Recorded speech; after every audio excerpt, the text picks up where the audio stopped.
I'm a big fan of yours. And Vikesh, we would like to know a little bit more about your journey from the ARM and how this beautiful concept has been conceptualized, which stage you are in. Let's begin with this first. Yes, no, thank you so much, Ankush. And EMSME or Ajwa, it stays as very close to my heart, and MSME as an ecosystem is really something which we are enabling here. I was enabling there. So MSME remains kind of a focal point in my entire journey. MSME when I'm in small businesses. Now, of course, when I started small businesses has a different meaning, and now that small has become very large. So I won't call that MSME. I mean, MSME as MSME. Now they become very large. Even 500 crore turnover companies called MSME now. So no, no, thank you so much. Good evening, everyone, and thank you for having me here. So as Ankush said, we are very good friend since we started our career together. I'm a chartered accountant by qualification. Started my career in 2004 with consulting. I was with ENY and PwC for about 6 years into BFSI domain. So banking and MSME has been forefront, or I would say the one theme I've been working since beginning. So started with ENY PwC, which is where I and Ankush had a common stint, and we worked together on the some of the large banks like ICICI Bank, Axis Bank. Then I moved as COO for wholesale lending business at Edelweiss. I spent close to 7 years at Edelweiss into different roles, but again, lending was my core forte there also. Then I moved as a co-founding team at NBFC called APAC Finance, which is where I did the entire work of starting the NBFC since the initial stage. And there we were doing primarily the MSME lending. 2018-19 is when I met, and of course, post my stint with APAC is when I started working together on this EMSME journey with Ankush. And it has been amazing journey. We also started parallelly. I was also working as consultant at ARM, and kind of I switched my role from full time at ARM to kind of part time, part time to full time. So that's how it has been. But of course, both the ventures remain kind of close to my heart.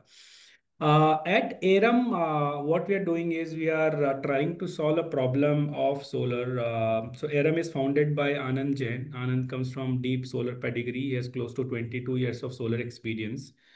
I would call that one of the OGs of solar domain, Very true. because Anand is a guy who wrote national solar mission for the country. He used to sit with state government offices, and they wrote the national solar mission. And maybe I think some of the first initial solar projects were done by Anand in the country. That's what Anand's pedigree. So Anand approached me in 2019 that can we do something together on the solar side, and I had lending experience. So I'll go to the problem first, and then I will tell you that how our journey Surely, yeah, concluded. that will make more sense. Yeah. So what Anand identified 4 or 5 key problems in solar adoption. And solar, when you say Ankush and the entire participants here, solar has two components. एक distributed होता है और एक utility scale होता है. Distributed energy जब हम कहते हैं, distributed energy is the one which is installed on your roof. जो आपकी फैक्ट्री के छत पे या आपकी घर पे लगती है, that's called distributed solar. And utility is one where you are installing a large solar plant and somebody is selling power using the government infrastructure. So that's utility and distributed. If you see across the world, distributed is doing very well. In India as a country, distributed was not doing very well.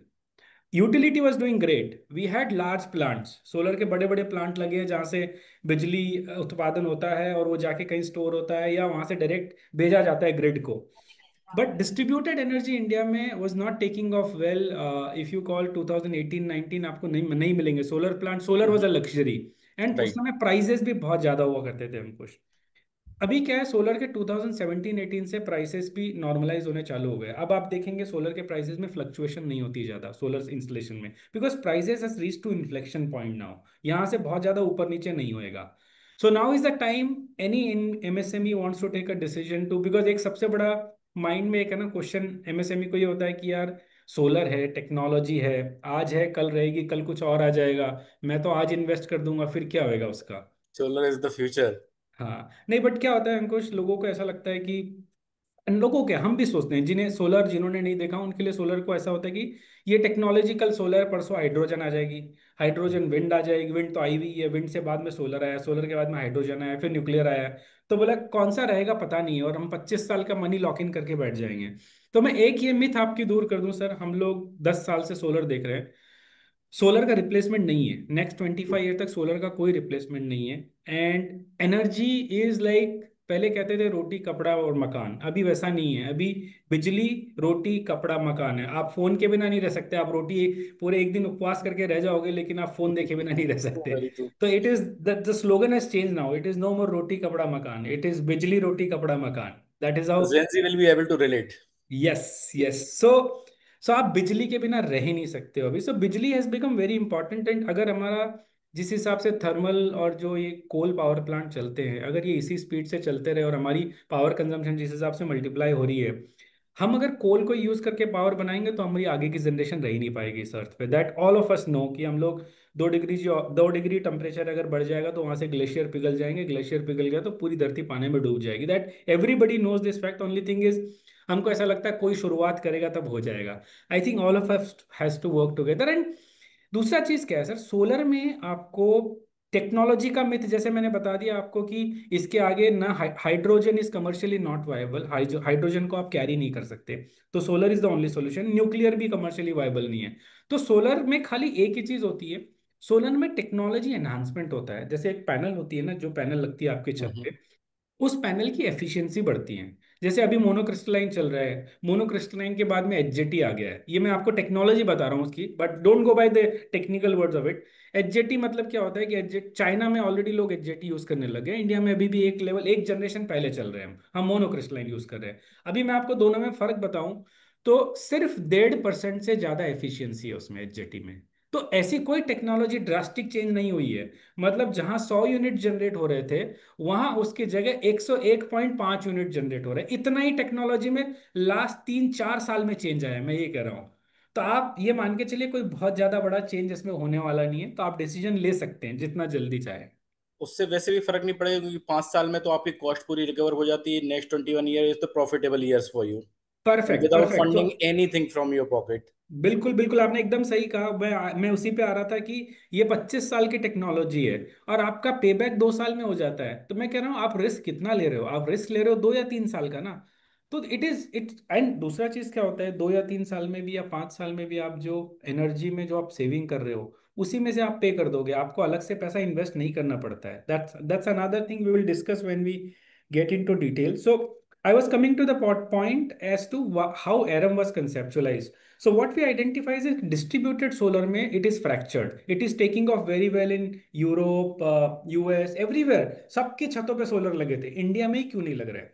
Then when we kind of introspected 2018-19 में, we realized 3-4 key problem, अंकुश जी। जी। पहला था quality component. हम्म। कि क्या होता है, अब solar की technology पे भरोसा नहीं है आपको, एमएसएमई को स्पेशली। क्योंकि लार्ज स्केल प्लांट में तो क्या होता था कि आप जो टीवी स्टडी, आप अच्छे अच्छे कंसल्टेंट को बुला लेते थे, ठीक है, 50-100 करोड़ की इन्वेस्टमेंट लगी है, कंसल्टेंट आके पूरी क्वालिटी वॉलिटी सब देख के लगाता था। बट अभी अगर आपको एक छोटी एमएसएमई को 100 किलोवाट की प्लांट लगानी है जिसकी कॉस्ट ही 30 लाख है, तो आप थोड़ी पीडब्ल्यूसी या ईएनवाई को बैठ के उसकी स्टडी करवा पाओगे, या आप देख पाओगे कि ये कंपोनेंट अच्छा है क्या, तो मैं एक कंसल्टेंट को बुला के देखता हूँ कि इसकी क्वालिटी अच्छी है या उसकी क्वालिटी अच्छी है। That is where, so one of the key problem statement when solar adoption started was a quality component procurement. कि एमएसएमई को ये नहीं पता है कि क्वालिटी कंपोनेंट कौन सी होती है, भाई उसको तो। और दूसरा क्या होता है अंकुश जी, मैं एक और चीज यहाँ बताना चाहूंगा सबको। Solar is not like a Sony TV, जहां पे हम्म। आपने सोनी बोल दिया तो आपको पता है कि उसकी ब्रांड की वैल्यू कितनी है, सैमसंग बोला तो ब्रांड की वैल्यू पता है। तो आप ब्रांड से समझ जाते हो कि अच्छा सोनी है तो इसको मेरे को 10% प्रीमियम देना होगा, राइट। मेरे राइट। को वीवो है तो मेरे को, तो आपको ब्रांड से आपकी उसकी पोजिशनिंग समझ में आ जाती है। सोलर ऐसा नहीं है सर, सोलर में आपको it is assembly of 18-19 components, 18-19 चीजें एक साथ जुड़ के एक प्लांट बनता है। तो अब आप सोचो 18 × 18 is a permutation and combination. आप में एक प्लांट में आपने दूसरे 18 लगाए, एक में तीसरे 18 लगाए, तो हर प्लांट की क्वालिटी अलग निकल के आएगी। आज पैनल के 20 से 25 ब्रांड है इंडिया में, इन्वर्टर के 30 से 40 ब्रांड होंगे। केबल के 10 से 15 ब्रांड होंगे, ट्रांसफार्मर के ब्रांड है, मिसलेनियस जितने भी कंपोनेंट एसीडीसी के, सबके अलग अलग ब्रांड है। तो हर प्लांट एक अलग ही निकल के आती है, हर प्लांट एक नहीं बनती है। तो इसीलिए right component right quality was a major major problem in the country. ठीक है। तो ये था दूसरा प्रॉब्लम स्टेटमेंट अंकुश था, अ राइट इंस्टॉलर। हम्म। अभी क्या होता है, ईपीसी, ईपीसी जो होता है, जैसे हम ईपीसी या इंस्टॉलर बोल दो, ईपीसी मतलब इंजीनियरिंग प्रोक्योरमेंट एंड कमिश्निंग, जो भी आप लोग Right. बोलते हो, तो वो ये जो होता है, तो ईपीसी इज द गाय जो आपके पास, आप जब भी आपकी एमएसएमई जाती है सोलर लगवाने के लिए, तो आपके नियर बाय इंस्टॉलर को ही अप्रोच करती है, भाई तुम सोलर हम्म। जानते हो, मेरी छत पे लगा दो, बता दो कितना लगेगा, क्या लगेगा। This was the another fracture point in the country, Right. Because क्या होता था, बड़े प्लांट में तो आप अगेन अच्छे कंसल्टेंट हैं, वो साइजिंग डिजाइन और उसका फिजिबिलिटी सब करते थे। यही चीज मिसिंग थी एमएसएमई में। अब मैं बताता हूँ कैसे मिसिंग थी। अभी आपको मान लो जो पावर आप कंज्यूम करते हो, ठीक है, आपका स्पेस तो है 200 किलोवाट लगाने की, लेकिन कंजम्पशन 100 की है। तो भी ईपीसी का इंटेंट क्या होता था, भाई मैं ज्यादा प्लांट लगाऊंगा तो मेरी प्रॉफिट ज्यादा लगेगी, इसे तो समझ आता नहीं है, ज्यादा की लगा दो। तो वो भाई की अगले 3 साल में भी एवरेज कंजम्पशन 100 के ऊपर नहीं जानी है, तो भी वो 150 की लगा के चला जाएगा। ऑप्टिमम यूटिलाइजेशन नहीं हो रहा था। करेक्ट। अभी 150 की लगा देगा, तो वो जब यूज ही 100 के किलोवाट की बिजली यूज करेगा, तो 50 किलोवाट की कैपेक्स उसके लिए एडिशनल होगी। तो उसे कभी भी वो ब्रेक इवन दिखती ही नहीं थी। अब वो ये कभी वो समझ नहीं पाता था कि मुझे ब्रेक इवन इसलिए नहीं दिखी कि ईपीसी ने तो मेरी जितनी जरूरत थी उससे ज्यादा किलोवाट की प्लांट लगा गया। तो गलती किसी ने भी नहीं करी, प्लांट आपके यहाँ अच्छी लगी, बराबर लगी, लेकिन ज्यादा की लग गई। Hmm. Sizing is one of the important, very very important factor, जहाँ पे ईपीसी अपने मोटिवेशन के लिए वो थोड़ा ज्यादा कम कर जाते थे। दूसरी छोटी सी चीज होती है अंकुश जी, डिजाइन। जो ये डिजाइन करते हैं ना, तो डिजाइन में तो मैं अभी जो दूसरा क्वालिटी कंपोनेंट और ईपीसी में कैसे फ्रैक्चर पॉइंट से, मैं आपको कुछ एक एग्जांपल्स दे रहा हूँ। एंड प्लीज आप मुझे रोकिएगा जहां पे भी आप कुछ सवाल पूछना हो, और आपके पार्टिसिपेंट्स को भी कहीं भी पूछना हो अंकुश जी।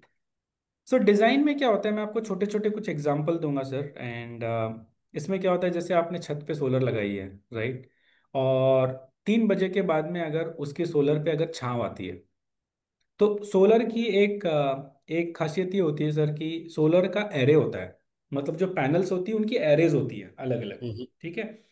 तो एक एरे की एक पैनल पे भी, और ये क्या होता है, ये अपने एम्फेस के वायर के थ्रू कनेक्टेड रहती है सारी पैनल्स। एक भी पैनल पे अगर छांव आ जाती है ना अंकुश जी, तो वो सारी एरे काम नहीं करती है। Oh, it's very well connected. It's so वो पूरी एरे खराब हो गई। तो ऐसा नहीं है कि अगर आपकी कोई आदमी आके बोलेगा भाई ये इतना सा पेड़ है, इसकी छांव तो खाली ये कॉर्नर पे आती है 4 बजे बस, वो भी 1 घंटे के लिए रहती है, but it impacts the entire array. तो अगर आपकी 3 एरे लगी है, तो 30% आपकी आउटपुट कम हो गई स्ट्रेट वे। तो आपकी एफिशिएंसी कहाँ से आएगी।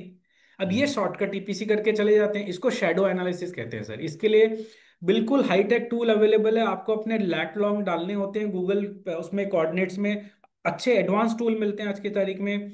और क्या है कि गूगल की इमेजिंग, या फिर आप ये बोल दो कि अपने सैटेलाइटिंग, जो नासा के सैटेलाइट यूज होते हैं, और हम लोग भी नासा का ही सैटेलाइट यूज करते हैं, उनकी इमेजिंग इतनी परफेक्ट हो गई है कि मैं, आप आज मुझे लोकेशन का लैट लॉन्ग दे दो, मैं आपकी छत बता दूंगा कितने बजे कहाँ से किस एंगल से कितने बजे धूप या छांव आएगी। तो ये सारा एनालिसिस हो जाता है, बट वो नहीं करते, शॉर्टकट कर जाते हैं उसमें। वो सोचते हैं कि अगर मैं इसे छांव बता दूंगा तो इसकी साइज कम हो जाएगी, तो ये हम्म। इतना कम प्लांट लगाएगा। तो वो उसमें शॉर्टकट कर जाते हैं, और इनएफिशिएंट हो जाता है पूरा और वो प्रोजेक्ट। फिर इनएफिशिएंट होता है। फिर एमएसएमई को ऐसा लगता है कि यार ये सोलर तो कॉल, सो सोलर टेक्नोलॉजी कभी भी खराब नहीं है हमको जी। मैं ये कहना चाह रहा हूँ, सोलर इज अमेजिंग टेक्नोलॉजी। कोई भी आदमी ने 1 घंटे का भी डिले नहीं करना चाहिए सोलर लगाने के लिए।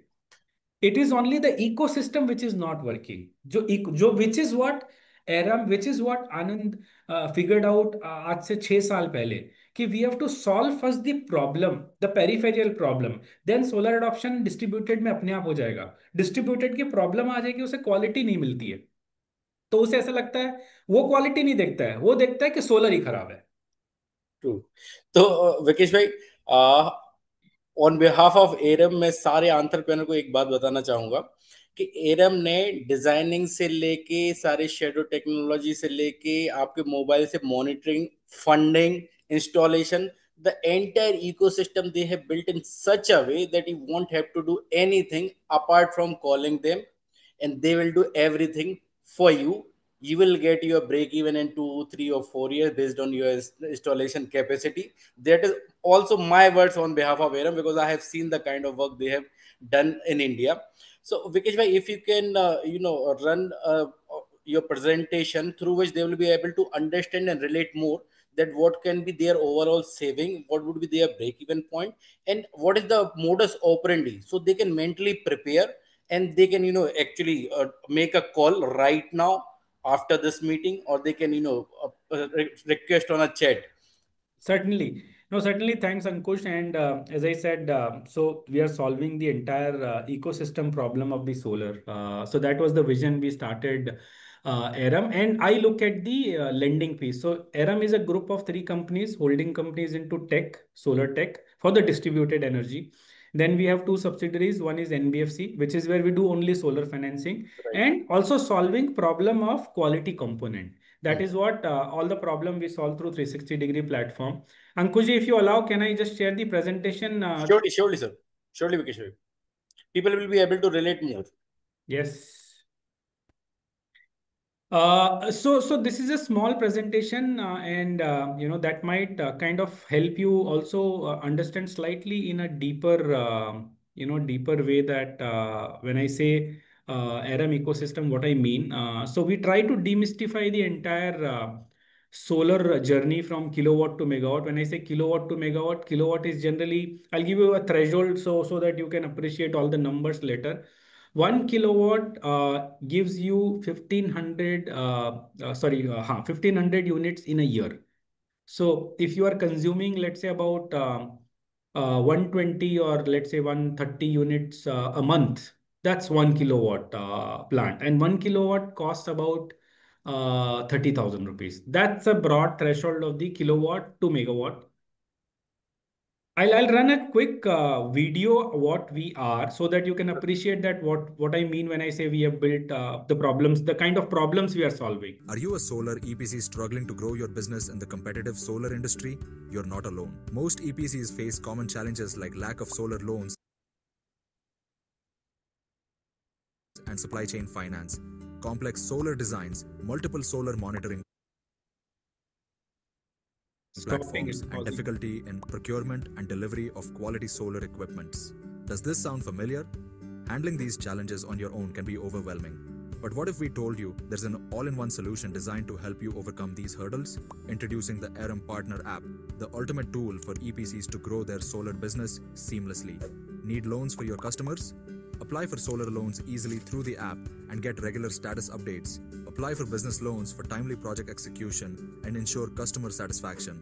Get expert solar design support with accurate layouts, PV assist reports, and more. Tailored for your projects, monitor all your solar plants at one platform with our hardware-independent plant monitoring system. Aerox simplify your procurement process with SunStore, your one-stop shop for solar hardware procurement. With the Aram Partner app, growing your solar business has never been easier. Say goodbye to challenges and hello to opportunities. Download the Aram Partner app today. It's absolutely free.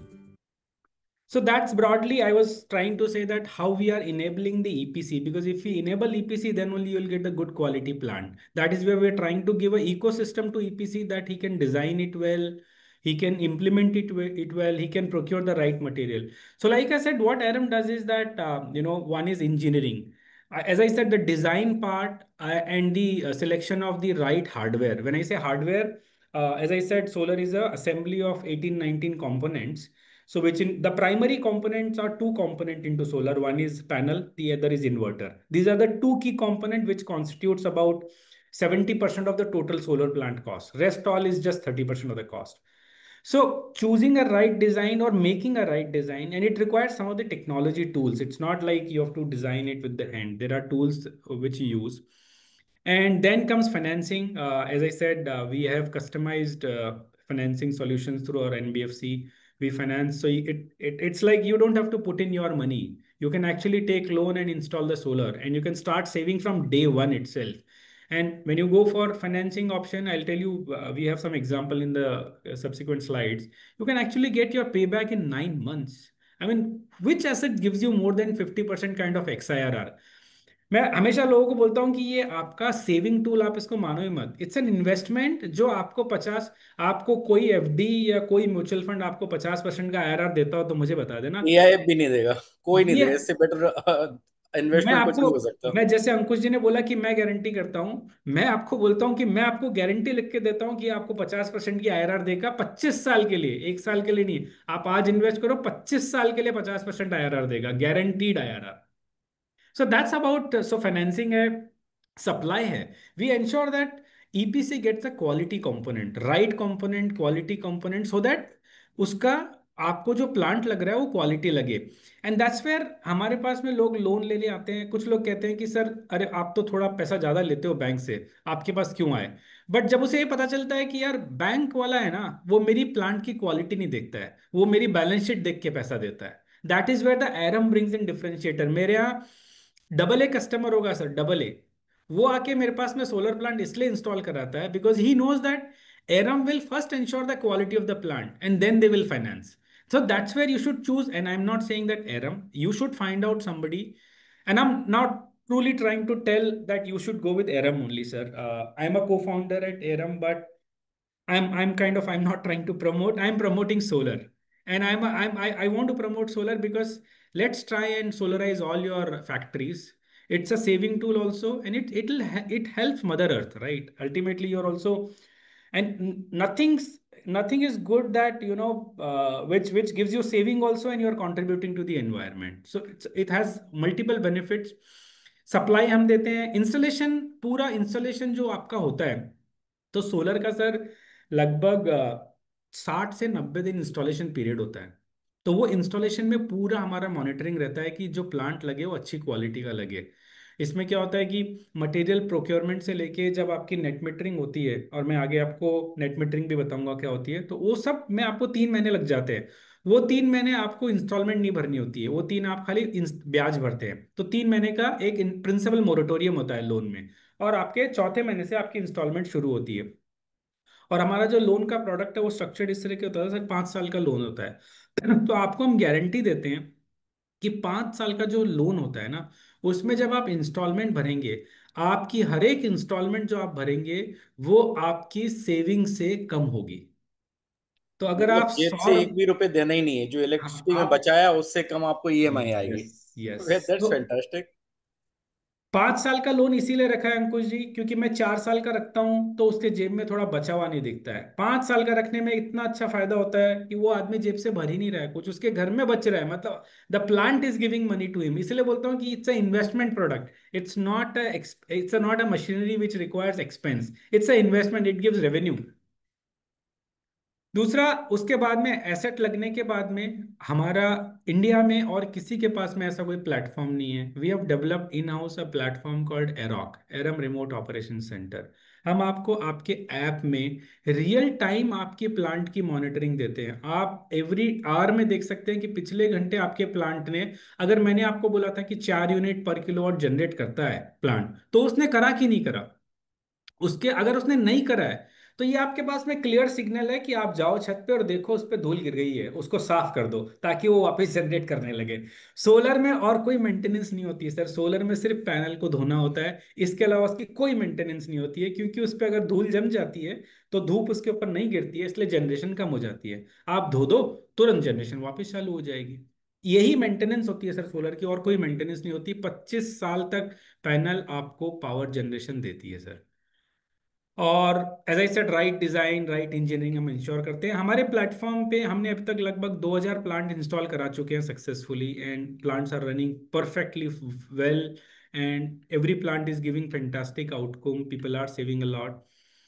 We have close to 3000 installers now on platform. So that's what we have achieved. You call it as a milestone because अभी installer हमसे जुड़ते हैं क्योंकि उन्हें सारा ecosystem मिलता है, उन्हें सप्लाई मिलती है, उन्हें डिजाइन सपोर्ट मिलता है, उन्हें फाइनेंस मिल जाता है उन्हें एंड कस्टमर के लिए। तो इंस्टॉलर भी सारे हमसे जुड़ रहे हैं। आप में से कुछ लोग हो सकता है ईपीसी इंस्टॉलर बनना चाह रहे हो, तो वो भी हमसे जुड़ सकते हैं। हम भी उन्हें सपोर्ट करते हैं इंस्टॉलर बनने के लिए, क्योंकि आप एमएसएमई है तो हमारे सारे इंस्टॉलर भी एमएसएमई ही हैं। मैं यही बताना चाह रहा था विकेश जी कि एंटरप्रेन्योर को ना इंजीनियर ढूंढना है, ना डिजाइनर, ना इंस्टॉलर, ना फंडर, उनको तो इन्वेस्ट करना है जिसमें आपको 40 से 50% की आईआरआर मिलेगी, तो इससे बेटर तो इजीली, कुछ हो ही नहीं सकता। इजीली। और आपके पास वन स्टॉप शॉप है, that is the differentiator you are creating, wonderful. सबको जानना है कि उनकी सेविंग कितनी होगी, कैसे होगी, और क्या मोडस ऑपरेंडी बस होगी। बस मैं आ रहा हूँ Ankush ji, I know everybody is waiting on that, so I put that slide of an example. तो मैं आप सबको ये बताना चाहूंगा कि जैसे इसमें ना, आप सभी लोगों ने सुना होगा, आप में कुछ लोग आई थिंक बड़े मैन्युफैक्चरिंग यूनिट वाले होंगे और कुछ छोटे भी होंगे, बट मैं आपको सबके एक जेनरिक कॉन्टेक्स्ट में बताने की कोशिश करूंगा कि जैसे आप समझ लीजिए, मैंने एक एग्जांपल डाले हुए हैं, इसमें मॉडल कैसे होते हैं फाइनेंसिंग के। एक तो सबसे बेस्ट होता है वो, सबसे जो बेस्ट होता है वो होता है आप अपना खुद का पैसा डालिए और आप प्लांट लगाइए, आप लोन वोन खुद मच लीजिए। अगर आप, जो हम अभी अंकुश जी XIRR की बात कर रहे थे, आपकी हाईएस्ट XIRR रहेगी अगर आपने खुद का पैसा इन्वेस्ट किया है। अभी उसमें भी कई क्राइटेरिया है। अगर आप मैन्युफैक्चरिंग यूनिट है सर, तो मैन्युफैक्चरिंग यूनिट को क्या होता है, इनकम टैक्स एक्ट में एक एक्सिलरेटेड डेप्रिसिएशन मिलती है सर सोलर एसेट पे।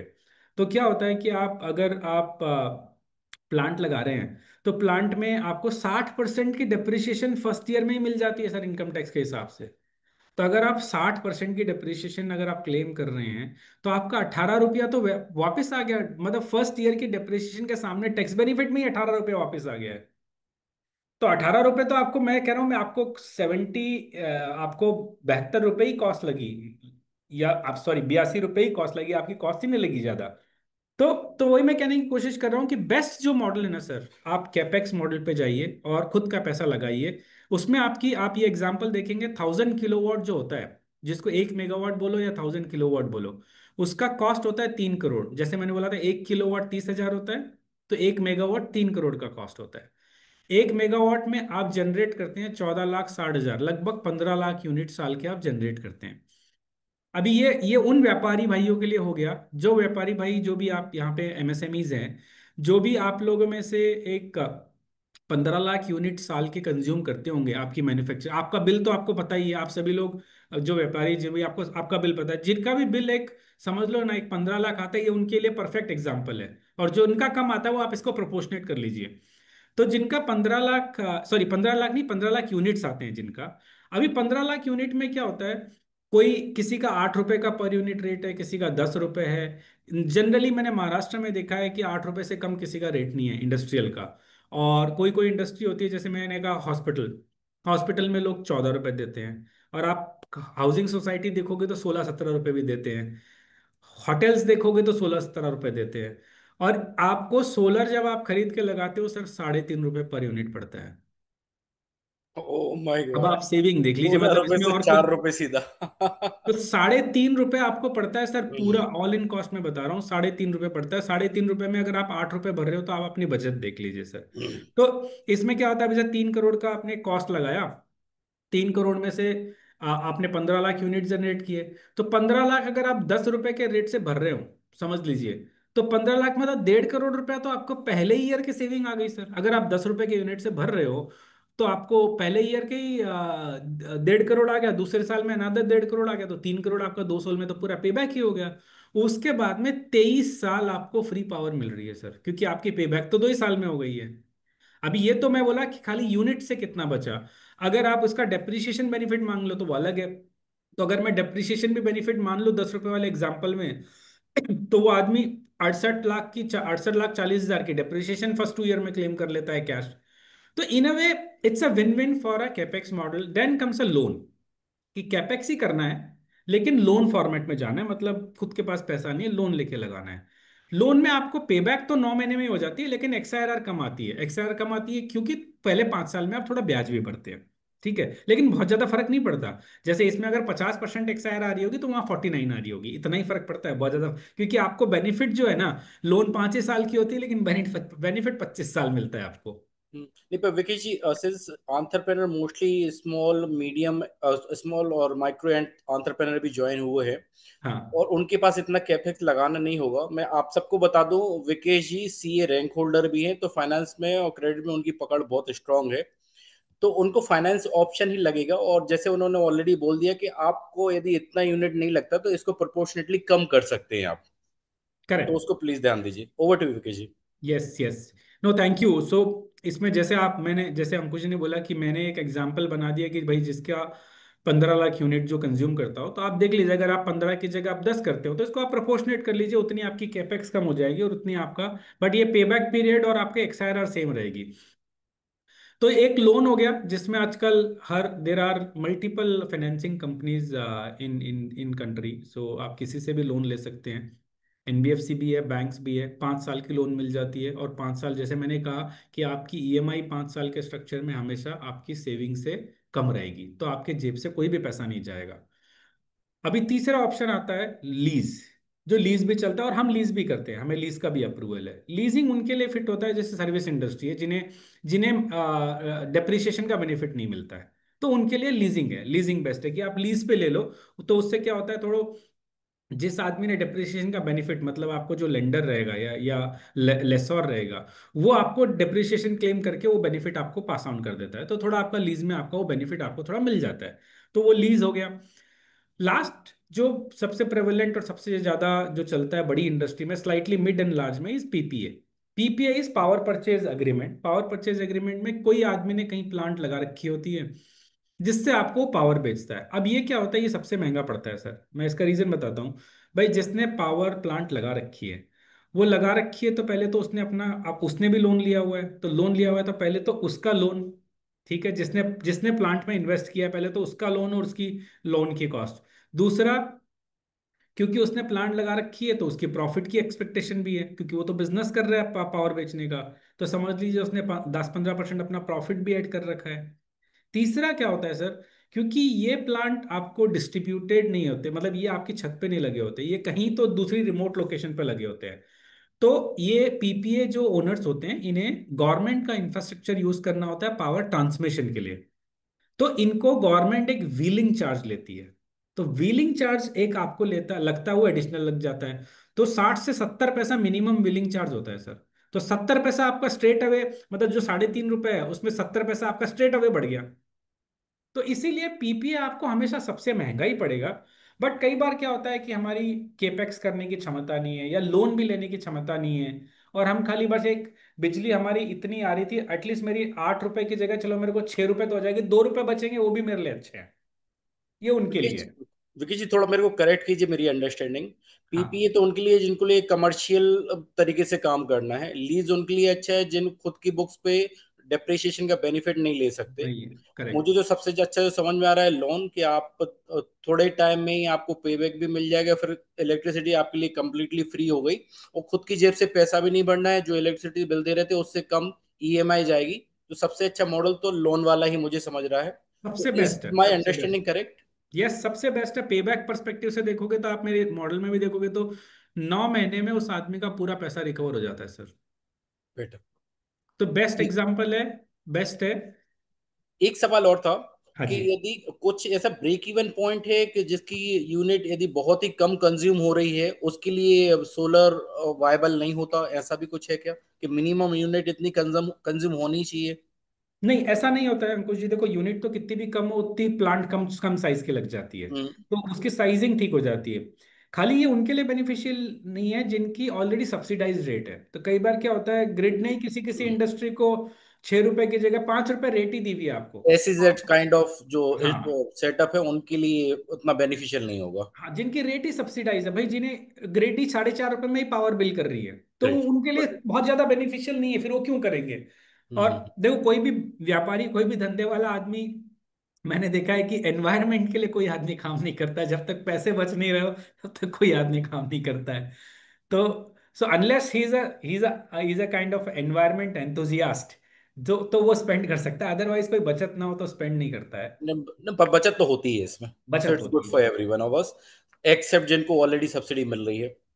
Correct, correct, correct. अब जैसे रेजिडेंशियल होता है, जैसे आप सभी के घर होंगे, तो रेजिडेंशियल सोलर जो है, आप रेजिडेंशियल बिल देखोगे तो रेजिडेंशियल रेट ऑलरेडी सब्सिडाइज होती है।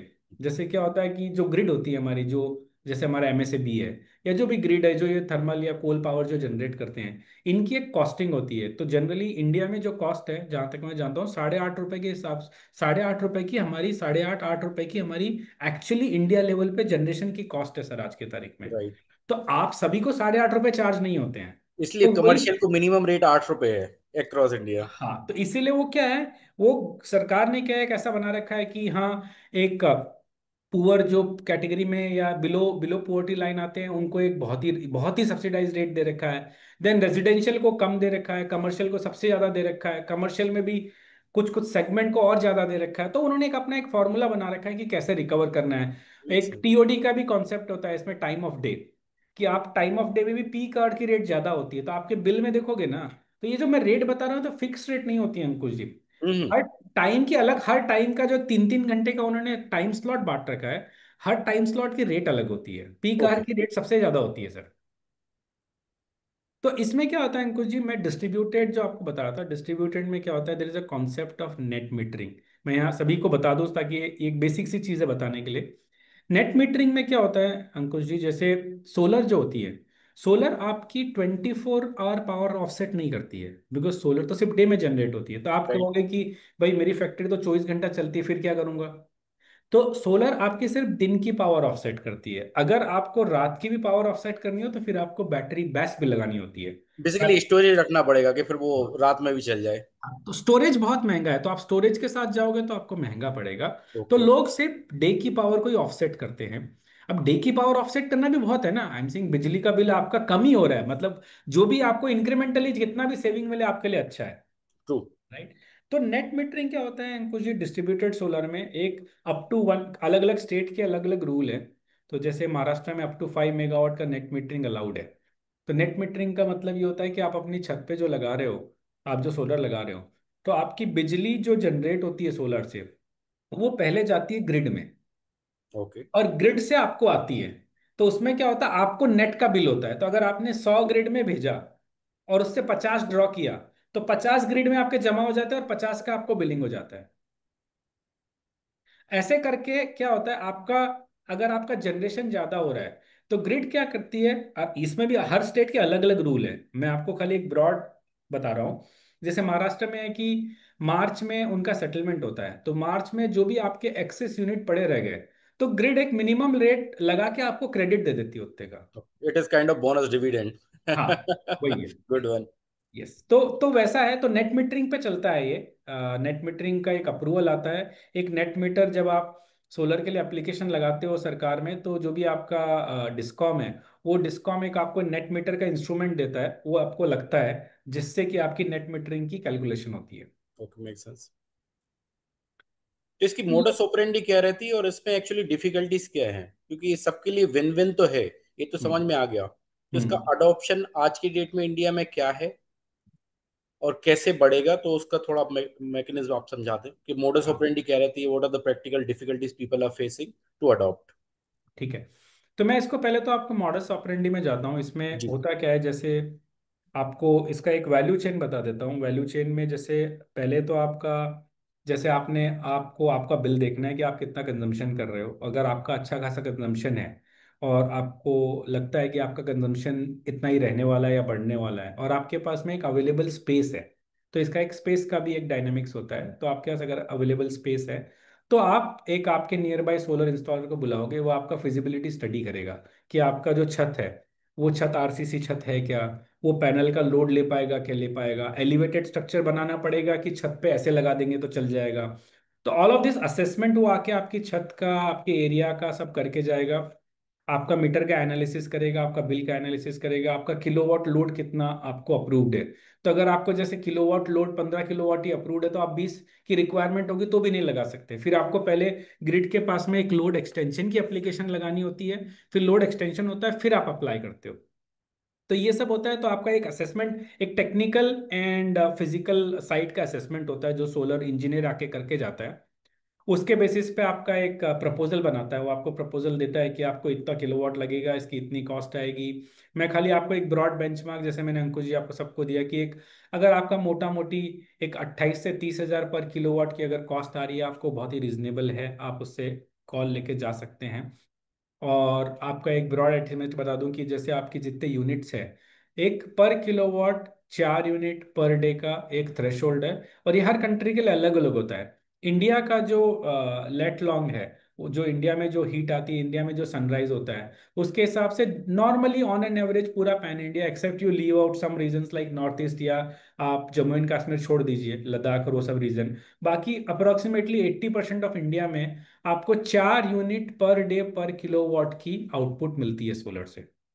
तो ये एक आप ब्रॉड मैथ्स आप अपने माइंड में रखिए, जब भी आप सोलर इंजीनियर या सोलर ईपीसी के साथ बैठते हैं, तो आपके बिल में जो भी आपने महीने के, जैसे आपने महीने के समझ लीजिए ना, आपने महीने के 120 यूनिट आपका आपका हर महीने का बिल आ रहा है, तो आप ये समझ लीजिए 120 आ रहा है, मतलब चार चार चार तिये 12, मतलब आपको 1 किलोवाट का प्लांट लगेगा। ये मैथ्स आपको समझ में आ जाना चाहिए, मतलब फिर आप उससे आप लड़ सकते हो ईपीसी से, अगर आपको पता है ना एक ब्रॉड मैथ्स कि भाई मेरा बिल 120 यूनिट का है महीने का, और पिछले 12 महीने से 120 यूनिट ही आ रहे हैं मेरे, तो इसका मतलब है कि आपको 1 किलोवाट से ऊपर वो बता के भी जाए तो आपको नहीं लगानी है, क्योंकि आपको एक किलोवाट की प्लांट लगेगी। दूसरा मैथ्स मैंने आपको बता दिया कि आपको जो कॉस्ट है, अगर वो 28 से 30 हजार पर किलोवाट की रेट में है, तो वो रीजनेबल कॉस्ट है सर, उसमें आपकी सारी कॉस्ट आ गई, स्ट्रक्चर की, पैनल, इन्वर्टर, बैटरी, आपका सब कुछ आ गया उसमें। तीसरा मैंने आपको बता दिया टाइम फ्रेम, प्लांट लगने में डिपेंडिंग ऑन द साइज होता है, देखो प्लांट साइज के डिपेंड करता है, जितना बड़ा होगा उतना टाइम लगता है, बट नॉर्मली मैं समझता हूँ कि यहाँ पे पूरी एमएसएमई ऑडियंस ही होगी, तो आपकी जैसी ऑडियंस के लिए 30 दिन से लेकर 60 दिन का is a time frame for your kind of a plant sir, उससे ज्यादा आप लोग को टाइम नहीं लगेगा आपकी प्लांट लगने के लिए। तो ये 3 4 चीजें सर आप ध्यान रखें जब भी आप सोलर इंजीनियर के साथ बैठते हैं। बाकी हमारे भी आप हम आपके इससे नंबर शेयर कर देंगे, आपको हमारे से कोई भी गाइडेंस चाहिए इससे रिलेटेड, हम उसका कोई चार्ज नहीं लेते, आपको जरूरी नहीं है कि हमारे पास से ही लोन लेना है, हमारे पास में एडवाइजर है जो आपको एडवाइस कर देंगे कि आपका प्लांट कितने का क्या है, आप सब कर सकते हैं वहाँ पे।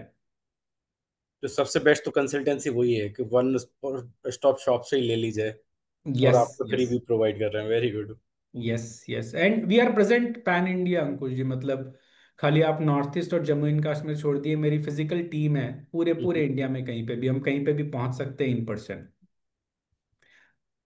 मैं इसमें आगे बढ़ता हूँ अंकुश जी, जी। इस चीज में, एंड तो ये कुछ एक प्लेटफॉर्म्स है मैं आपको बताना चाहूंगा जो आप यूज कर सकते हो आपकी सोलर जर्नी के लिए, जो हमारे प्लेटफॉर्म है। और मैं ये नहीं, मैं अगेन मैं आपको कहूंगा कि मैं ये नहीं कह रहा हूँ कि आप हमारे प्लेटफॉर्म से जाइए, हम आप दोनों ही और भी ईरम प्लेटफॉर्म को ढूंढ प्रमोट सकते नहीं हैं। कर रहे हैं, हम मैं सोलर बार को बार प्रमोट कर रहे हैं। सो आइटम में 360 आपको डिग्री बार बार आपको बोलने की एक ही। जरूरत नहीं विकेश भाई, हम सोलर एनर्जीज को, सोलर फाइनेंसिंग को हाँ, प्रमोट कर रहे हैं। जब वो एक्सप्लोर करेंगे तो उनको पता चल जाएगा बेस्ट तो कौन है। कस्टमर ऐप से, sorry Ankush, you are breaking.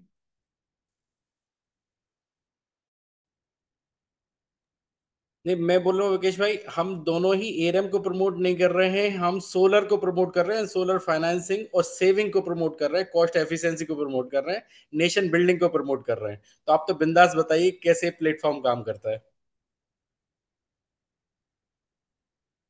Sorry, can you hear me? Yeah go ahead, go ahead. Okay okay, sorry sorry, can you hear me now? Audible? Yeah, because we can hear you. You can go ahead and complete the presentation. Then we'll be asking few questions coming from the audience. Okay, okay, no problem. So customer app is where customer, I mean, you can apply for a loan. Partner portal, you can see all the journey. Aeroc, as I said, you can see your plant performance. Sales app, ये सब सारी चीजें, technology पूरा available है। Then आपको जो दूसरी चीज आती है सर, अभी जैसे मैंने कहा कि लोन, आप कहते हो कि लोन का स्ट्रक्चर क्या है, क्या है लोन रहता है। सो जो लोन रहता है आपका कमर्शियल इंडस्ट्रियल, मतलब आप अगर बिजनेस एंटिटी में लोन लेते हैं, first of all know collateral, ये जीरो कोलैटरल लोन होता है, आपका प्लांट ही आपकी कोलैटरल होता है, हम आपसे और कोई कोलैटरल नहीं मांगते हैं, ना कोई जमीन, ना कोई जायदाद, ना कोई कैश, कुछ भी नहीं, आपको सिर्फ जो देना है वो आपको आपकी जगह का कितना एरिया है, क्या है, और आपका जो एक 20% आपकी एडवांस होती है, 80% हम फाइनेंस करते हैं आपको, वही आपको आपका कंट्रीब्यूशन जो 20% है वो भी हमें नहीं देना है, वो आपको आपके ईपीसी को देना है, जो भी आप आपका नियर बाई इंस्टॉलर आइडेंटिफाई कर रहे हो। तो एक 5 साल का लोन होता है, 5 से 7 साल का, हम अप टू 5 करोड़ तक लोन देते हैं, 5 करोड़ तक का लोन देते हैं सोलर के लिए, 7 साल का हम टेनर देते हैं मैक्सिमम, और 9% रिड्यूसिंग रेट होता है, 20% कैश कोलेक्टल के साथ में। एक रेजिडेंशियल सोलर जो होता है वो अप टू 10 लैक्स का होता है, उससे ज़्यादा रेजिडेंशियल में लगता ही नहीं है, उतना ही टिकट सा ही रेजिडेंशियल में लगता है, 5 साल का लोन होता है। अगेन इसमें हम जीरो कॉस्ट ईएमआई मॉडल भी वर्क करते हैं।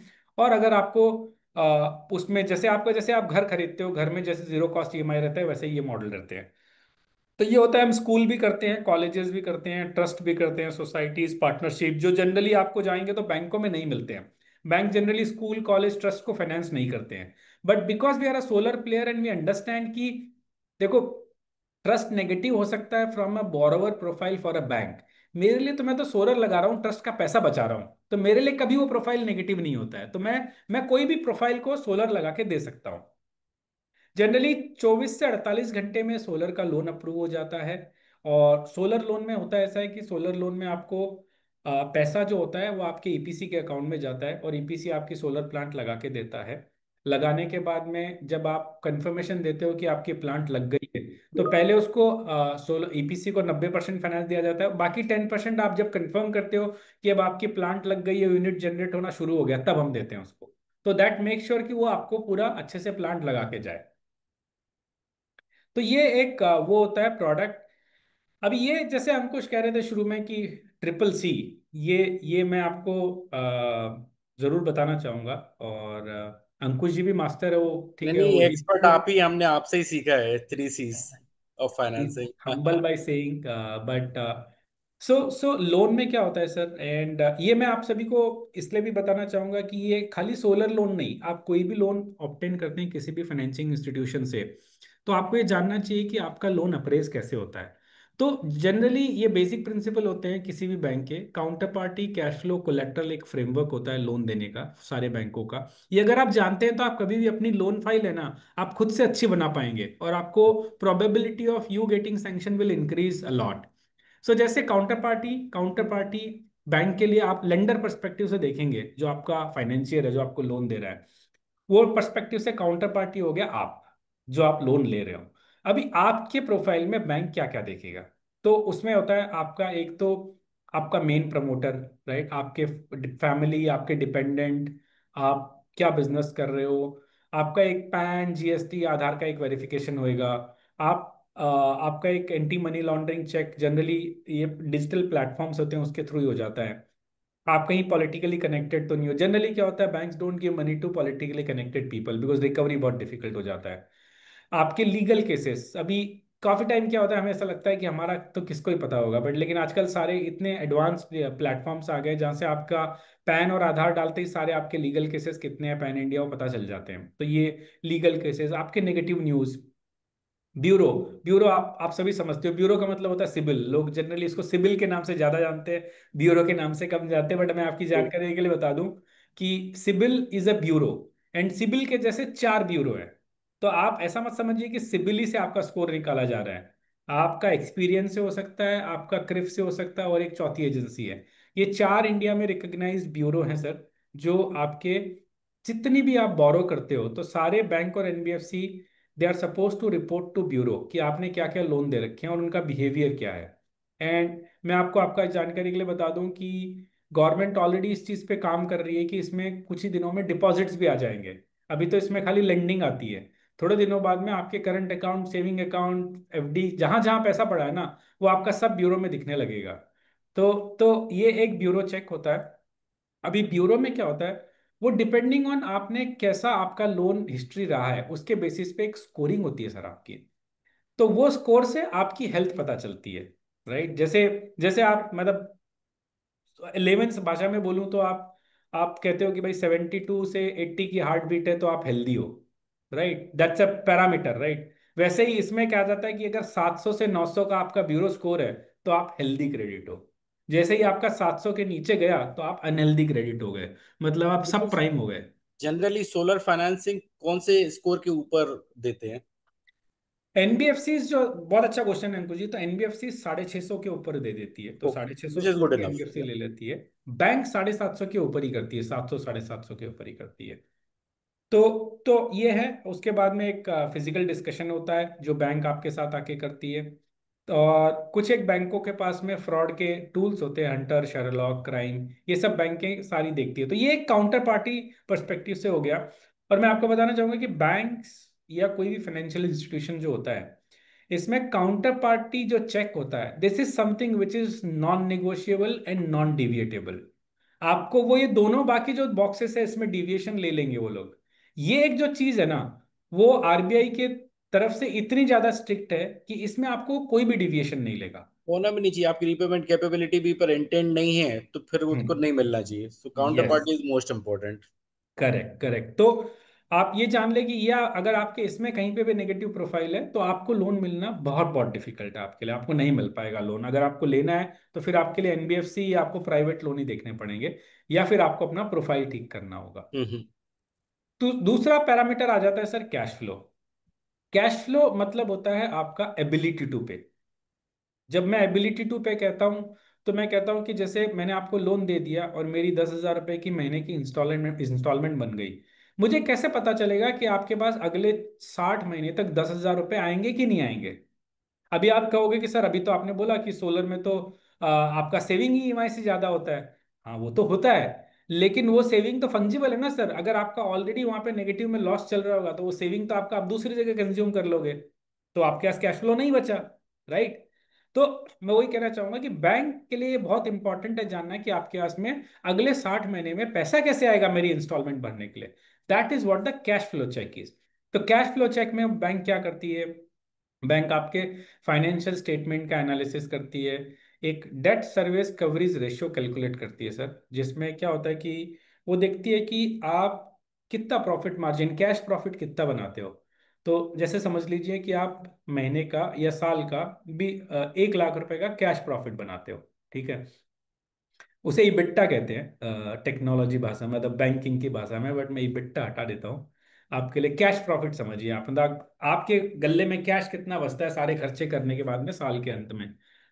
तो ये जो कैश प्रॉफिट होता है सर, ये कैश प्रॉफिट में बाद में बैंक देखती है, ब्यूरो से देखती है और आपके फाइनेंशियल स्टेटमेंट से, आपके डेट, आपके बोरिंग प्रोफाइल से देखती है कि आपने लोन कितने उठा रखे हैं और उन लोन की महीने की ऑब्लिगेशन कितनी है। तो जैसे आपकी ऑब्लिगेशन आती है 90,000 रुपये और आपका लोन है 1 लाख, आपका बचता है 1 लाख रुपए, तो मतलब आपके पास में कैश प्रॉफिट इनफ बच जाता है कि आप भर सके। लेकिन डेट सर्विस कवरेज रेशो होता है ना सर, वो ये होता है कि आपको जो, वो जो आपको बचता है वो बैंक को आपकी इंस्टॉलमेंट का कितने टाइम्स चाहिए। समझ रहे हैं आप? तो मतलब अगर मेरे की 100 रुपए की इंस्टॉलमेंट है और किसी आदमी का 2x डीएससीआर है, तो मतलब आपको वो 200 की कैश बच रही होगी तो आपको 100 रुपए की इंस्टॉलमेंट का लोन देगा। तो वही चीज हर आदमी की डिपेंडिंग ऑन किसकी कितनी रिस्क लेने की एबिलिटी है उसके हिसाब से है। जैसे हम लोग 1.2x डीएससीआर पे देते हैं, तो मतलब आपका 120 रुपए का अगर प्रॉफिट होगा तो मैं आपके 100 रुपए की इंस्टॉलमेंट जितनी बनती होगी उतना लोन मैं आपको दे दूंगा। तो ये विकी जी वैसे ही FOIR जैसे ही हो गया कि उसमें वही है, 55-60% एग्जैक्टली। देखते हैं, वैसे DSR देखना है। सो एफ ओ आई आर अंकुश जी और डीएससीआर दोनों सेम ही है। F O I R individual या जी। पर्सनल लोन के लिए होता है, बिकॉज उसमें क्या होता है कि आप पर्सनल एक्सपेंसेस भी माइनस करते हो। डीएससीआर जनरली आपके इंडस्ट्रियल एंड कमर्शियल के लिए यूज जी। होता है। तो ये है सर, ये एक कैश फ्लो पर्सपेक्टिव से हो गया। फिर वो आपकी नेटवर्थ देखते हैं, प्रॉपर्टी ओनरशिप देखते हैं, आपका जीएसटी का एनालिसिस।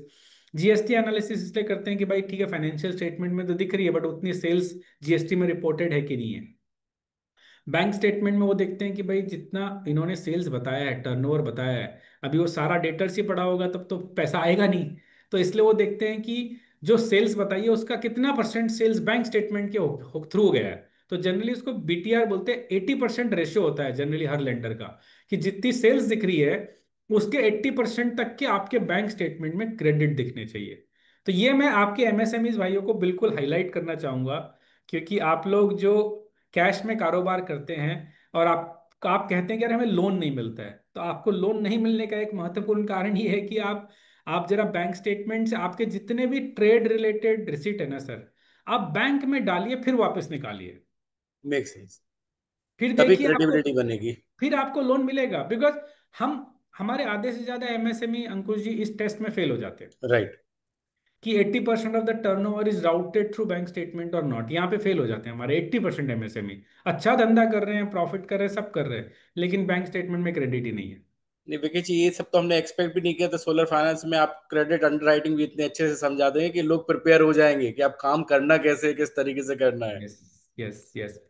और टचवुड कोलेटरल तो इस आपके केस में है ही नहीं, आप उसी को प्लांट को कोलेटरल ले लेते हैं, तो इट इज हाँ, तो मच बेटर। कोलेट्रल, अभी कोलेट्रल आ गया। जैसे मैंने कहा, कैश फ्लो एबिलिटी टू पे होता है, कोलेट्रल विलिंगनेस टू पे को कवर करता है कि भाई कल को कस्टमर की एबिलिटी है बट इंटेंट खराब हो गया, भाई पे नहीं कर रहा है, तो क्या चीज करोगे? तो आप उसके कोलेट्रल को एनफोर्स करोगे। तो आपके पास में जो चीज है वो आप, जो भी आपको अंडरलाइंग चीज है उसको आप लेके बेच के आप पैसा रियलाइज करोगे। That is where in our case there is no collateral. हमारे केस में जो सोलर प्लांट है, हम वही उठा के वापस लाके बेचते हैं, वही हमारी एसेट है और कुछ नहीं लेते हैं। सो यही फ्रेमवर्क होता है सर। आप इसके अराउंड अगर अपनी होमवर्क प्रिपरेशन करोगे बराबर, तो सोलर नहीं, आपको कोई भी लोन में कभी दिक्कत नहीं आएगी। थर्ड पार्ट चीज की तो टचवुड जरूरत पड़ेगी नहीं कोलेटरल की, क्योंकि इस इंडस्ट्री में एनपीए है नहीं, सबको सेविंग ही मिल रही है, सबके लिए विन विन है, राइट। तो कोई गड़बड़ करता नहीं है। Amazing. So I move forward.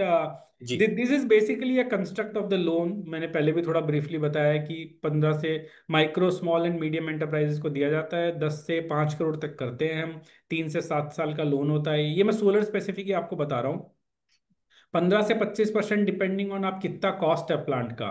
क्योंकि क्या होता है, जो सोलर लेंडर्स है वो आपके स्ट्रक्चर की कॉस्ट फाइनेंस, तो कई कई क्या होता है कि आपका आरसीसी स्ट्रक्चर खराब है, तो आपको बहुत ज्यादा पैसा आरसीसी स्ट्रक्चर में चला गया, वो सोलर लेंडर नहीं फाइनेंस करेगा, आपकी सीमेंट की कॉस्ट सोलर लेंडर नहीं देगा।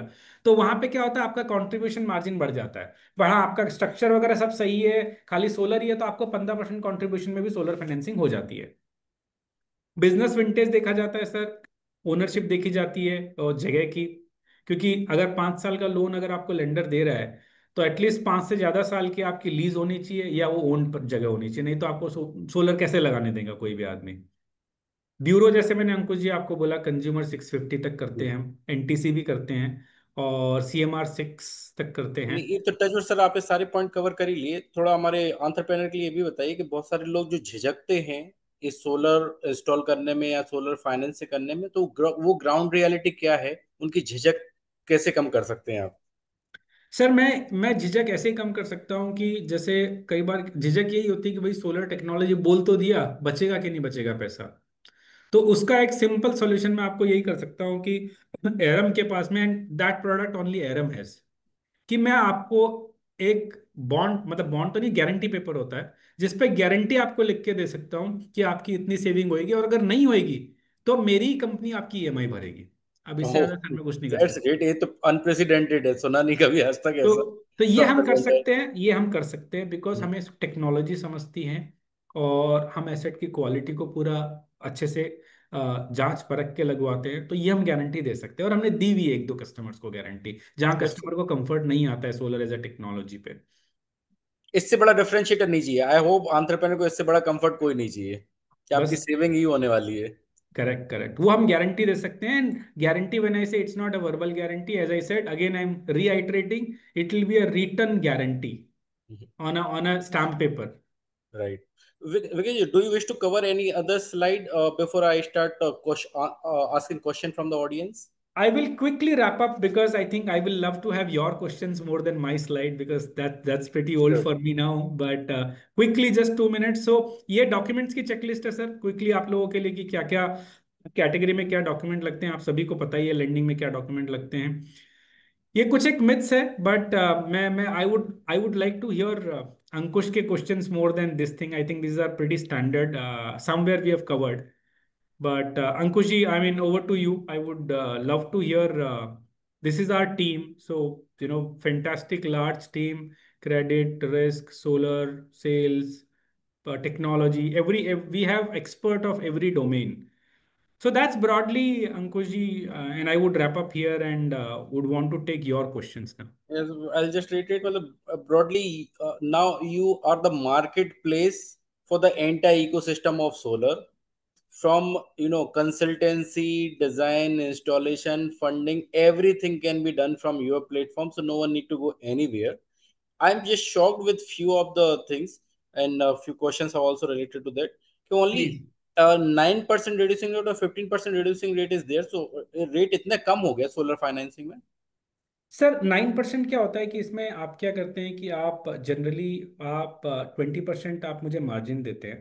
तो हम्म। वो जो मार्जिन मुझे आप कैश मार्जिन देते हैं, उसका बेनिफिट मैं आपको पास ऑन कर रहा हूँ। तो मेरी इफेक्टिव आईआरआर एनबीएफसी का जनरली इफेक्टिव आईआरआर मेरी 13.5 के आसपास बनती है उस पर, 13 13.5 की, which covers kind of my cost.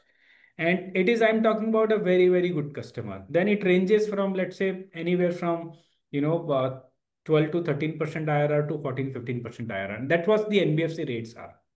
Okay, एक सवाल आया हुआ है, इंडिविजुअल मतलब वैसे whether it is residential solar plant और कमर्शियल, उसके लिए गवर्नमेंट स्कीम है क्या दोनों सेगमेंट में, और है तो उसका बेनिफिट कैसे मिलता है? सर मैं आपको बताना चाहूंगा कि रेजिडेंशियल के लिए स्कीम्स है, बट मैं आपको एक और चीज अवगत कराना चाहूंगा. देखिए सर, स्कीम जो होती है ना, कोई भी स्कीम लाई जाती है किसी चीज के अडॉप्शन के लिए. राइट। तो आज की तारीख में जो स्कीम है वो सिर्फ रेजिडेंशियल के लिए है, कमर्शियल के लिए कोई स्कीम नहीं है. बट कमर्शियल के लिए स्कीम की जरूरत ही नहीं सर. आपको क्यों स्कीम चाहिए जब 3.5 - 8 रुपए आपका वैसे ही बच रहा है. और आप जो रेजिडेंशियल के लिए स्कीम है वो स्कीम इसलिए है सर क्योंकि रेजिडेंशियल की रेट ही 5.5 रुपए पर यूनिट है. तो अगर उन्हें सब्सिडी नहीं देंगे तो रेजिडेंशियल में बेनिफिट ही नहीं आएगा. और इसलिए, और Yes. दूसरा रीजन मैं आपको बताऊं, अब जब moment you go to subsidy sir ना, सब्सिडी में क्या होता है, गवर्नमेंट की रिक्वायरमेंट बढ़ जाती है.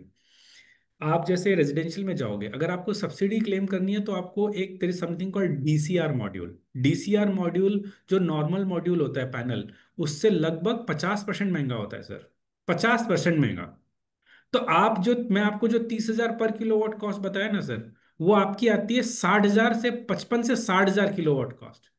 और मॉड्यूल वही होता है. जस्ट बिकॉज अगर आपको सब्सिडी चाहिए तो आपको डोमेस्टिकली बने, डीसीआर मतलब डोमेस्टिक कंटेंट रेन्यूएबल. तो मतलब आपको डोमेस्टिक बना हुआ है, और डोमेस्टिक बहुत महंगा है sir.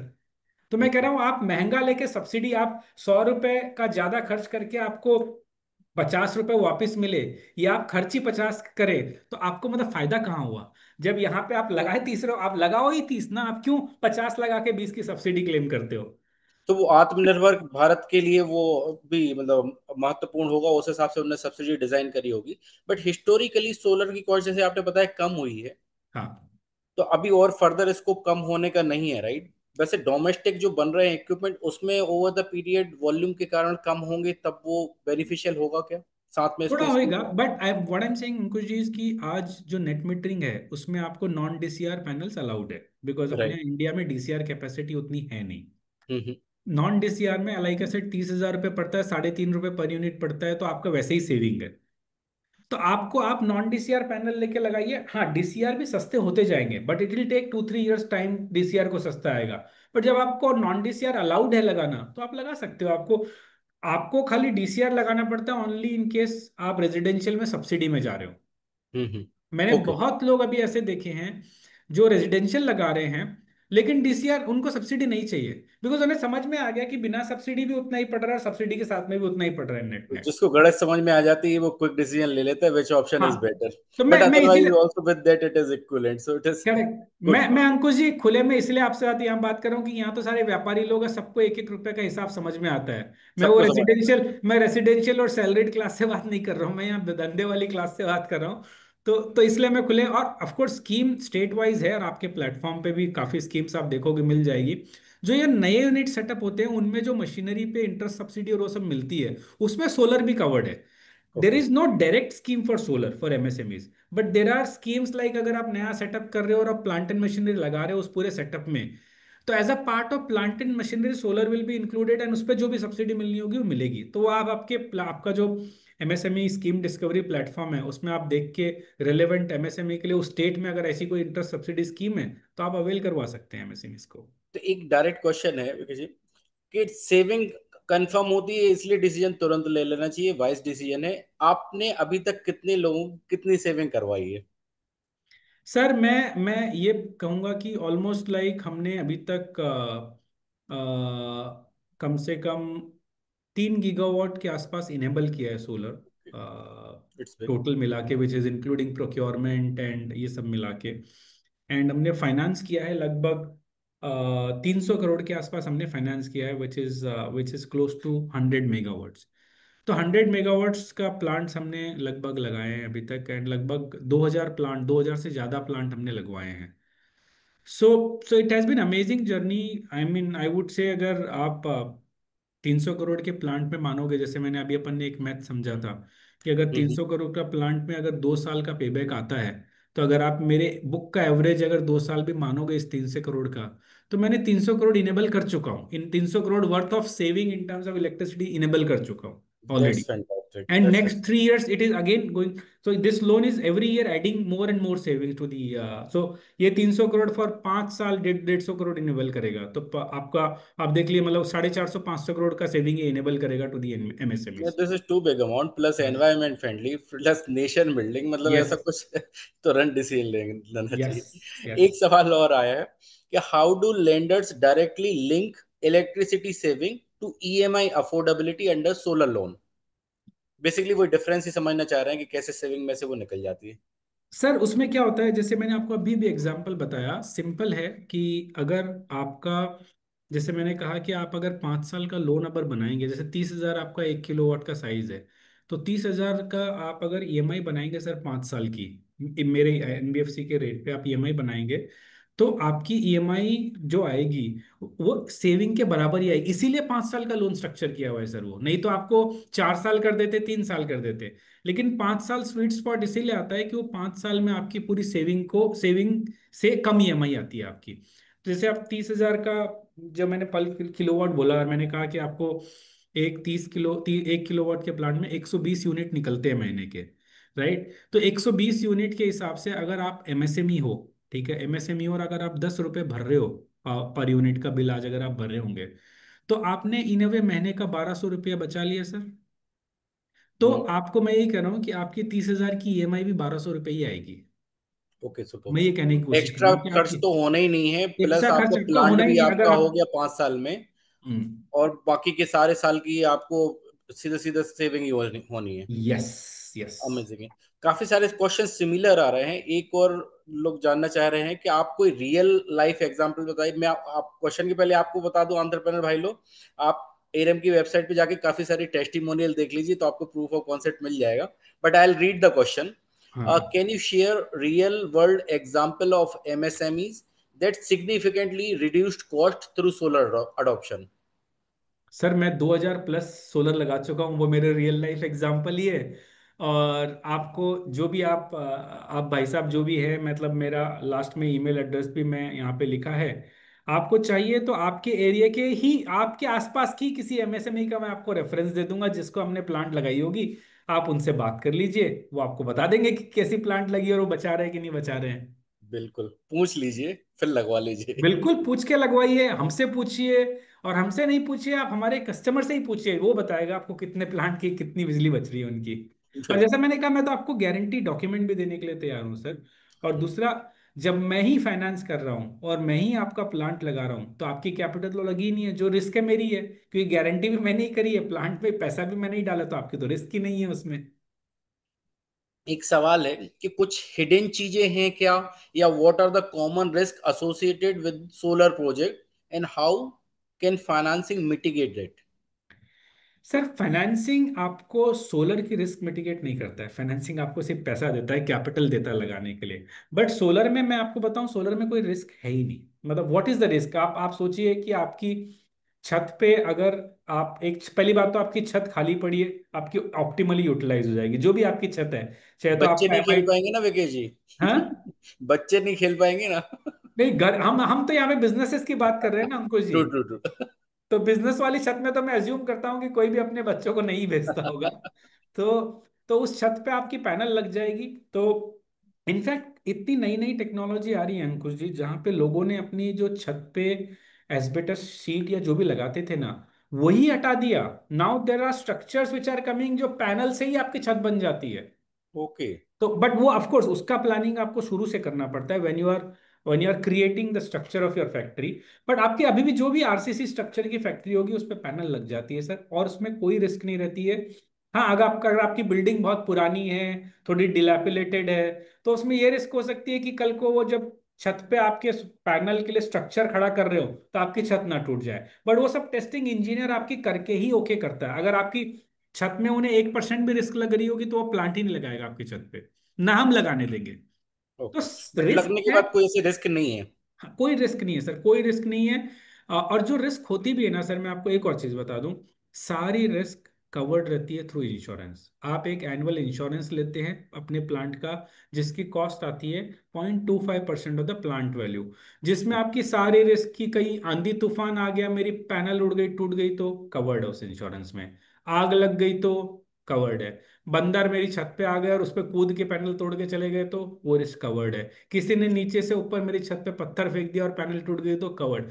All of this risk, all perils are covered under insurance. आपको 10 दिन के अंदर पैनल रिप्लेस होके आ जाती है। Very good. एक अच्छा सवाल आया हुआ है, how does solar financing differ from traditional bank loan और capex model? Very good question, and thank you for asking, whoever is the participant. So I'll tell you why. So one is, bank के पास में MSME solar loan लेने क्यों नहीं जाती और क्यों नहीं जाना चाहिए। होता क्या है सर, आपने जो वर्किंग कैपिटल लाइन बैंकों से ले रखी होती है अपनी, उसमें आपने, बैंक तो आपको बिना कोलेटरल के वर्किंग कैपिटल या टर्म लोन कुछ भी नहीं देती, आपने कुछ ना कुछ वर्किंग कैपिटल या के लिए कुछ टर्म लोन, कुछ तो हार्ड कोलेटरल या कुछ जो भी आपका स्टॉक स्टॉक गिरवी रखा होगा। तो मोमेंट आप उसी एग्जिस्टिंग लेंडर से आप अगर सोलर फाइनेंसिंग कराते हैं तो वो लोन तो आपको सस्ता दे देता है, लेकिन आपकी जो बाकी कोलेटरल है वो इससे क्रॉस कोलेटरलाइज कर लेता है। तो ओके। उससे क्या होता है, जब आप अगले साल आप लोन आपकी लिमिट बढ़वाने जाते हैं ना, तो लिमिट नहीं बढ़ती। क्यों? क्योंकि वो लोन तो अब इसके, वो कोलेटरल तो इसके सामने भी ईयरमार्क हो गई है। तो इसीलिए कभी भी एज अ गुड एंटरप्रेन्योर आपकी कोई भी एसेट फाइनेंसिंग नीड होती है ना सर, वो आपको कभी भी आपके वर्किंग कैपिटल लेंडर और वहां से नहीं निकालनी चाहिए। Because right. Asset independently capable होती है अपने आप को फाइनेंस करने के लिए। इसीलिए आपको एसेट फाइनेंसिंग कंपनीज के पास ही जाके, अभी अगर, why would Siemens grow, why would Ecofy और um kind of platform grow अगर हमारे को बैंक से ही पैसा मिल जाता है एसेट के लिए। सो ये क्या होता है सर, और दूसरी चीज क्या होती है, बैंक्स का अप्रोच सिंपल होता है कि कोलैटरल के बेसिस पे फाइनेंसिंग करनी है। बैंक एसेट की क्वालिटी नहीं देखती है। अभी मैं क्योंकि आपको एसेट के लिए लोन दे रहा हूं, मैं एसेट की क्वालिटी देखना मेरा मतलब, मेरा खाली ऑब्जेक्टिव ही नहीं है, मेरा पर्सनल इंटेंट भी है। बिकॉज वही मेरा कोलेट्रल है। मैं उसकी क्वालिटी लगाते वक्त नहीं देखूंगा तो मैं पैसे कैसे निकालूंगा मेरे आपके, अगर डिफॉल्ट हो गई तो। और उसी कॉन्फिडेंस पे तो आप गारंटी दे रहे हैं। और उसी कॉन्फिडेंस में तो मैं गारंटी दे रहा हूं आपको। So that's the difference why you should not go to bank and you should come to a NBFC lender or any asset financing lender, when you go for a asset finance loan. एरम कैसे differentiate करती है अपने आप को market में, specially in solar installation and financing? देखो अंकुश जी, जैसे solar की जर्नी में क्या होता है, 5-6 पार्टिसिपेंट होते हैं पूरी जर्नी में, राइट। पहला पार्टिसिपेंट होता है ओईएम, वो आदमी जो उस कंपोनेंट को मैन्युफैक्चर करता है, manufacturer of panel, manufacturer of inverter. हम्म। उसका दूसरा पार्टिसिपेंट आता है डिस्ट्रीब्यूटर, तो ये ओईएम इस डिस्ट्रीब्यूटर को माल बेचता है। राइट। तीसरा आता है ईपीसी, ये डिस्ट्रीब्यूटर से ईपीसी माल खरीदता है। और चौथा पार्टिसिपेंट आता है एंड कस्टमर, जो एमएसएमई, जो इस ईपीसी के पास में आके सोलर लगवाता है। एरम ही एक ऐसा इकलौता प्लेटफॉर्म है इंडिया में, एटलीस्ट आज की तारीख में, जो ये चारों की जर्नी एक ही प्लेटफॉर्म पे कवर करता है। मेरे पास जैसे सारे ओईएम मेरे प्लेटफॉर्म पे है, मेरे पास डिस्ट्रीब्यूटर्स मेरे प्लेटफॉर्म पे है, तो क्वालिटी प्रोक्योरमेंट होता है मेरे इधर, मैं एसेट का पूरा क्वालिटी प्रोक्योरमेंट होता है, पोस्ट सेल सपोर्ट्स पूरा मिलता है मुझे। मैं क्योंकि बहुत लार्ज क्वांटिटी में प्रोक्योर करता हूं, तो मैं वो benefit of lower cost pass on कर पाता हूँ एमएसएमईज को। दूसरा, मेरे पास 3,000 इंस्टॉलर है, तो मैं आपको बता सकता हूँ कि कौन सा इंस्टॉलर बेस्ट क्वालिटी है उसमें से, तो आपको I will allocate a best installer in your territory, और you can also come up with your own installer. मैं उसके साथ काम करूंगा। मैं सोलर फाइनेंसिंग लेंडर हूं मैं, और कोई, मैं as um as an NBFC we don't finance any other product sir. We are specialist हो इंडियाज गया। India's only NBFC which does only solar, we don't do any other product. That's so awesome. एक तो आपने जो बोला ना, मेरे को ईएमएसएमई के मार्केट प्लेस से पूरा रिलेट कर पाया कि since aggregating platform and complete market place ecosystem में, तो कॉस्ट एफिशिएंसी, अफोर्डेबिलिटी, सबके बेनिफिट मिल जाते हैं मिल एमएसएमई जाते हैं सर। से। That's so wonderful. अब विकी जी, यस। आपको थोड़ा टाइम के लिए स्टॉप करना चाहूंगा, पुनीत जी कुछ से कुछ दिखाना चाह रहे हैं। जी। तो Puneet ji, over to you. Please suggest what you wish to show to our entrepreneur, how it can benefit them. Hey, thanks Ankush. Thanks Mukesh. Hi It Puneet. was great hearing you guys talk about solar. initiatives on the solar front. In fact, I also got quite interested when you talked about like the saving itself pays off for the financing of the No, cost Puneet, involved. great, Puneet. Whether we as a Aram or anybody else, solar is no-brainer. Correct, correct. And if you look at North India, like I mean, the heat is there, right? So solar is a question that is like no, a very obvious choice because we are facing that, and like you just have to leverage on that, right? You North is use that amazing. as an North, opportunity. you get at least 10% higher outcome than any other territory. Absolutely, absolutely, absolutely. So amazing that you guys are coming out with this initiative and just bringing everything together. I'm sure it would help a lot of guys. No, thank you so much. Thank you. Great, great. Thanks. So I'll just go ahead and quickly introduce myself. Hi, everyone. My name is Puneet, and I want to talk to you about business owners about the challenges of scaling up and automation. I'm founder of Digipod Technologies. We work as a tech partner for startups, SMEs. We work closely as an in-house tech team, and we try to understand what challenges you are facing, and we try to build solutions. And some time back, we have built a solution which is more about automating current workflows of these SMEs and business owners, which is largely Excel driven. A lot of companies, a lot of business owners we have spoken to, they manage a lot of data, years and years of data on Excel, customer orders, payments, invoices, follow-up, production order. So we have built a tech stack for India, made in India kind of solution, which is meant for our Indian SMEs, where we tell the business owners not to shy away from what they already have. If you're using Excel, your team is using Excel, they already know, they are well versed with WhatsApp. We will enable automation right inside that. I will not ask you to come and subscribe for a new web-based application or a mobile-based application or something. We will bring automation right into where the users are. So that is what I would love to talk about. So I'll just go ahead and share my screen. I have a very short presentation and I want to do a quick demo of how the solution works. But again, I would love to keep it interactive. No, So as surely, you Puneet. Yeah, please go ahead. guys have questions, feel free to raise. No, Puneet, go ahead. Go ahead with your presentation. Great, great. So I'll just go ahead and share my screen. I hope you guys are able to see my screen now. So largely what we are saying is we are going to enhance, almost double up your team's productivity without them ever having to leave the tools they're already using, which is largely Excel. Very quickly about us. So we are Digipod Technologies. As I was sharing, we are a tech partner. Like no, we work as an in-house tech team. So we keep working in a long-term basis with startup SMEs so that their solution keeps on getting enhanced. We have launched Flexel, which is automation of your business process, customer, order, supplier, vendor, logistics, be it anything. We automate the entire workflow just using Excel and WhatsApp. And this is a solution we have built in India for the Indian MSMEs. This is what I would love to talk about. But apart from this, we also offer custom application development because some things you do in Excel, sometimes customer facing, you want to have something more sophisticated. So we do mobile application development, web application development. For tech startups, we also do outsourced product development, some of our capabilities. But I will just move on to the core aspect of it. This is just very quickly about me, roughly around 22 years of experience in the industry. Last 10 years, I've been heading the product and tech functions of some of the well-funded startups. Have invested in a few, worked with some of the brand names shown here. I also mentor a few startups and invest as time permits. But I'll move on. So this is a question that I would love to ask you guys. Like, now, is this a problem or is this the reality that you face when you're trying to scale up your operations?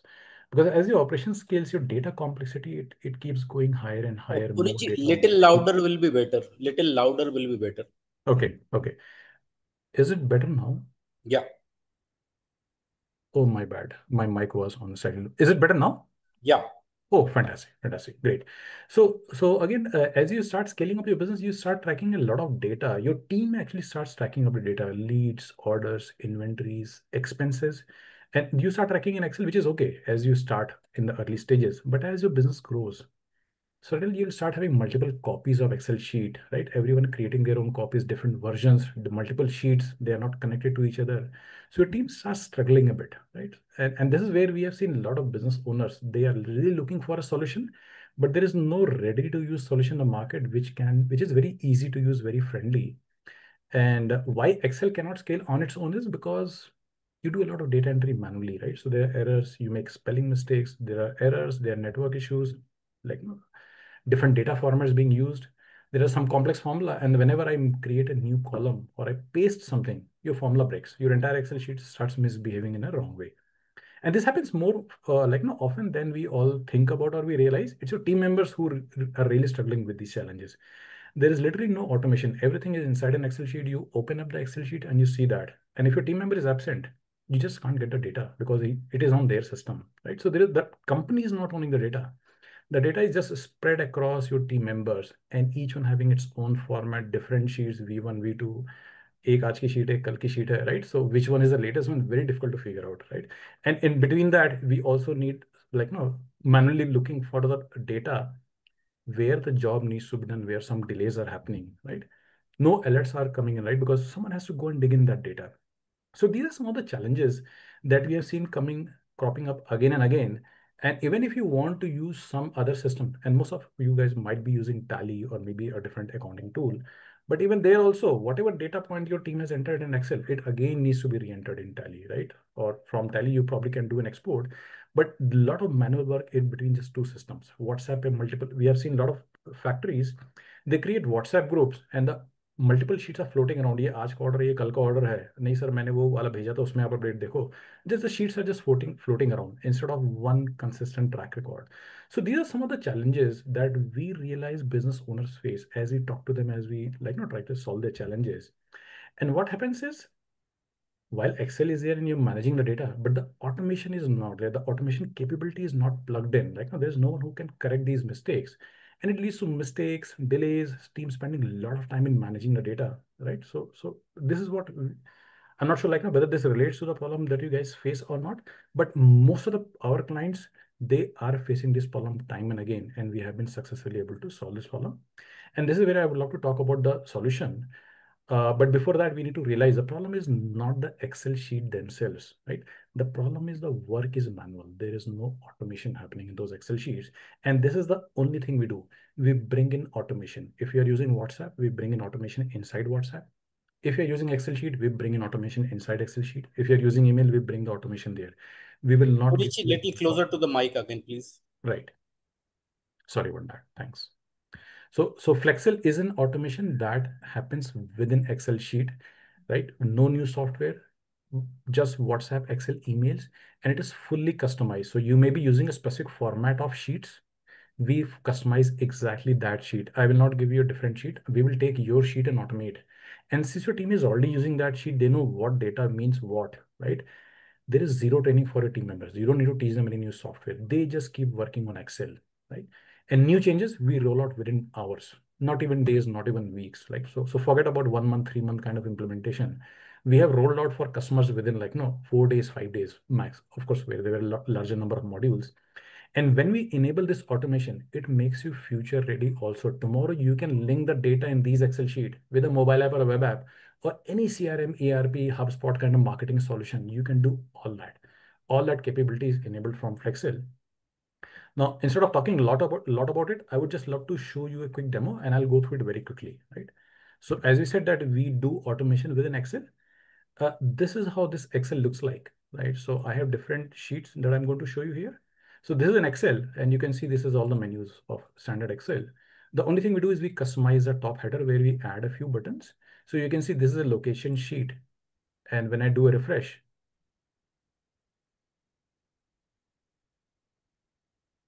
right, it is going to fetch the data from the server, right? So locations, users, products, right? Product config, inventory, any kind of data that you want to see is maintained in this Excel, right? We take care of the formatting, we take care of the automation, we take care of the data accuracy. When you are putting the data here, you can't just copy something and you can't just paste. The system is secure to make sure you cannot break it. And there's something that people cannot go and change on their own end, right?